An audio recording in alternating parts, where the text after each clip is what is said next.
Bagian A. Undang-Undang Keselamatan dan Kesehatan Kerja atau K3. Pelaksanaan K3 harus dilakukan dengan menggunakan acuan-acuan tertentu. Acuan tersebut sering disebut dengan Undang-Undang K3. Undang-Undang K3 diterbitkan oleh pemerintah dan harus dipatuhi oleh perusahaan atau badan usaha. 1. Definisi keselamatan dan kesehatan kerja atau K3. Keselamatan dan kesehatan kerja adalah suatu usaha untuk menghasilkan lingkungan kerja yang bebas dari kecelakaan dan aman bagi para pekerja. Keselamatan dan kesehatan kerja merupakan salah satu aspek yang harus diterapkan dalam setiap pekerjaan, khususnya pekerjaan yang berisiko tinggi. Keselamatan, kesehatan kerja, dan lingkungan atau K3L di perusahaan dan industri dilaksanakan dengan tujuan tertentu. Tujuan K3L tercantum dalam Undang-Undang Nomor 1 Tahun 1970 tentang keselamatan dan kesehatan kerja, antara lain sebagai berikut. A. Melindungi tenaga kerja atas hak keselamatannya dalam melakukan pekerjaan untuk kesejahteraan hidup dan meningkatkan produksi dan produktivitas nasional. B. Menjamin keselamatan setiap orang lain yang berada di tempat kerja tersebut. C. Memelihara sumber produksi agar dapat digunakan secara aman dan efisien. 2. Undang-Undang tentang Keselamatan dan Kesehatan Kerja dan Lingkungan atau K3L. Ada beberapa peraturan dalam perundang-undangan yang menjadi dasar keselamatan dan kesehatan kerja di Indonesia. Undang-undang yang mengatur pelaksanaan K3 antara lain sebagai berikut. A. Undang-Undang Nomor 1 Tahun 1970 tentang Keselamatan Kerja.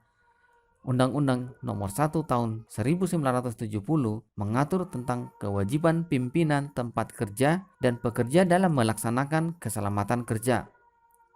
Keselamatan kerja yang diatur dalam undang-undang ini meliputi keselamatan kerja dalam segala bentuk kerja, baik di darat, di dalam tanah, di permukaan air, di dalam air, maupun di udara yang berada dalam wilayah kekuasaan hukum Republik Indonesia.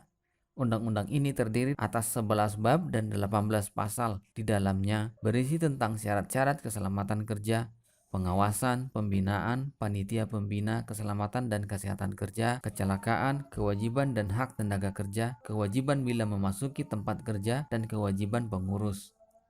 B. Undang-Undang Nomor 36 Tahun 2009 tentang Kesehatan.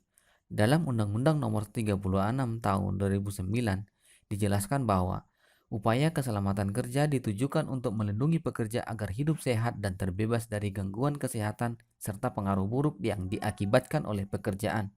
Undang-Undang Nomor 36 Tahun 2009 Bab 12 tentang keselamatan kerja menjelaskan mengenai kewajiban pengelola tempat kerja sebagai berikut. 1. Pengelola tempat kerja wajib menaati standar kesehatan kerja dan menjamin lingkungan kerja yang sehat serta bertanggung jawab atas terjadinya kecelakaan kerja. 2. Pengelola tempat kerja wajib bertanggung jawab atas kecelakaan kerja yang terjadi di lingkungan kerja sesuai dengan ketentuan peraturan perundang-undangan. Ketiga, pengelola tempat kerja wajib melakukan segala bentuk upaya kesehatan melalui upaya pencegahan, peningkatan, pengobatan, dan pemulihan bagi tenaga kerja. 4. Pengusaha wajib menjamin kesehatan pekerja melalui upaya pencegahan, peningkatan, pengobatan, dan pemulihan serta wajib menanggung seluruh biaya pemeliharaan kesehatan pekerja. 5. Pengusaha menanggung biaya atas gangguan kesehatan akibat kerja yang diderita oleh pekerja sesuai dengan peraturan perundang-undangan.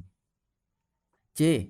Undang-Undang Nomor 13 Tahun 2003 tentang Ketenagakerjaan. Undang-Undang Nomor 13 Tahun 2003 merupakan undang-undang yang mengatur mengenai segala hal yang berhubungan dengan tenaga kerjaan, mulai dari upah kerja, jam kerja, hak maternal atau cuti ibu hamil, cuti, sampai dengan keselamatan dan kesehatan kerja. Pada pasal 86 Undang-Undang Nomor 13 Tahun 2003 dijelaskan bahwa setiap pekerja atau buruh mempunyai hak untuk memperoleh perlindungan atas keselamatan dan kesehatan kerja, moral, dan kesusilaan, serta perlakuan yang sesuai dengan harkat dan martabat manusia serta nilai-nilai agama.